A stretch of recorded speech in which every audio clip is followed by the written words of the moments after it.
लेकिन इस तरह का अगर बयान आया है तो इसकी हम निंदा करते हैं। अगर उन्होंने कहा कि बिहार के लोग आकर के नाला साफ कर रहे हैं या कुछ भी साफ कर रहे हैं, अगर ये बात अगर वो बोलते कि कुछ विशेष जाति के लोग ही नाला साफ कर रहे हैं तो एक बात होती है। पॉलिसी भी आएगी तो बहुत लोगों को फायदा होगा। इसके बाद आईटी पॉलिसी है आपका, ये सारे टूरिज्म पॉलिसी जो है, ये सारी चीज़ें हम लोग ला रहे हैं। बिहार और यूपी के लोगों को जो मजदूर हैं पूरे देश में जो है मांग उठती है। एक बार फिर बिहारियों का अपमान किया जा रहा है। डीएमके सांसद दयानिधि मारन ने कहा कि बिहार और यूपी के जो लोग हैं, यानी कि जो हिंदी पट्टी भाषा वाले लोग हैं, वो टॉयलेट और सड़क साफ करते हैं। तो ऐसे में कहीं ना कहीं एक बार फिर से बिहारियों का अपमान जो है वो किया जा रहा है और अब इसको लेकर सियासत तेज हो गई। बिहार के उप मुख्यमंत्री तेजस्वी यादव ने भी इस जो उनके बयान है उसकी कड़ी निंदा की और साफ कहा कि अगर वो ये कहते कि किसी खास जाति के लोग ऐसा कर रहे हैं, किसी खास वर्ग विशेष के लोग ऐसा कर रहे हैं तो एक बात होती, लेकिन पूरे बिहार और उत्तर प्रदेश जो हिंदी भाषा बोलने वाले जो लोग हैं उनके बारे में इस तरह का बयान जो है वो काफ़ी निंदनीय है। बिहार और उत्तर प्रदेश के जो लोग हैं उनकी मांग पूरे देश में उठती है क्योंकि वो लोग काफ़ी ज़्यादा मेहनती होते हैं। ऐसे में क्या कुछ कह रहे हैं उप मुख्यमंत्री तेजस्वी यादव, पहले हम आपको सुनाते हैं। नहीं, जाहिर सी बात है, तो एक पॉलिसी आती है तो उससे काफ़ी फर्क पड़ता है और हम लोग तो बेहतरीन का काम करना चाहते हैं ताकि लोगों की तरक्की हो, राज्य की तरक्की हो और जो अपॉर्चुनिटी जो है केवल बाहर ही ना मिले, अपने देश में भी, अपने राज्य में भी मिले। इसके लिए हम लोग सब लोग, हमारी सरकार नीतीश जी के नेतृत्व में हर एक दिशा में, हर एक क्षेत्र में हम लोग काम कर रहे हैं, हर लोगों के लिए काम कर रहे हैं, तो इससे काफ़ी फायदा होगा।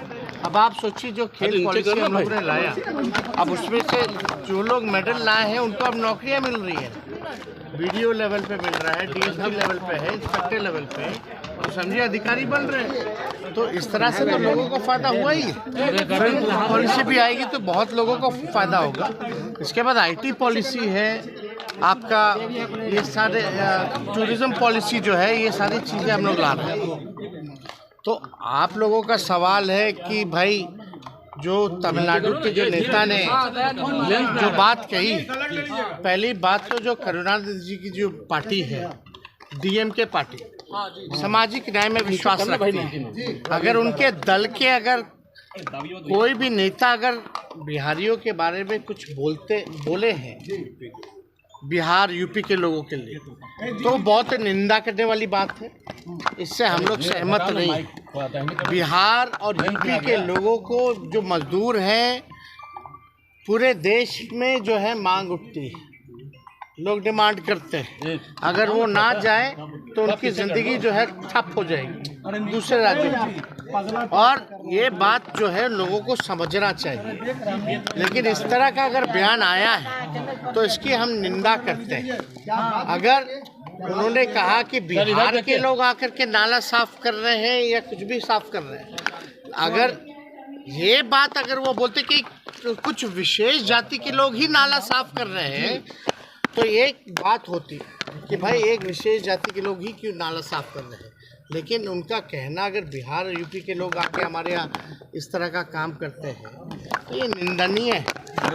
इसलिए हम सब लोग जो है इसकी निंदा करते हैं और इस तरह के बयान से दूसरे राज्यों के नेताओं को, चाहे कोई दल में हो, बचना चाहिए। ये देश एक देश है। हर एक प्रांत के लिए हम बिहार के लोग दूसरे राज्यों के लोगों के सम्मान करें और हम अपेक्षा भी करते हैं कि दूसरे राज्य के जो लोग हैं बिहार और यूपी का भी सम्मान करें। इस तरह की बात नहीं होनी चाहिए। तौर पर पहले भी डीएमके सांसदों ने बिहारियों पर आपत्तिजनक टिप्पणियां की और एक बार फिर से बिहारियों का अपमान किया गया है। ऐसे में बिहार के उप मुख्यमंत्री तेजस्वी यादव ने इसकी कड़ी निंदा की और सीधे शब्दों में कहा कि बिहार और उत्तर प्रदेश के लोगों की मांग तो पूरे देश में है। ये लोग जितने मेहनती हैं उतने कहीं के भी लोग नहीं हैं और सभी जगह पर बिहार और उत्तर प्रदेश के लोगों ने अपना परचम लहराया और उनके बारे में इस तरह के अपशब्द बयान हम लोग बर्दाश्त नहीं करेंगे। अगर अभी तक आपने हमारे चैनल को लाइक सब्सक्राइब नहीं किया है तो जल्द से जल्द कर ले और फेसबुक पर भी फॉलो करना ना भूलें। पटना से विशाल भारद्वाज की रिपोर्ट।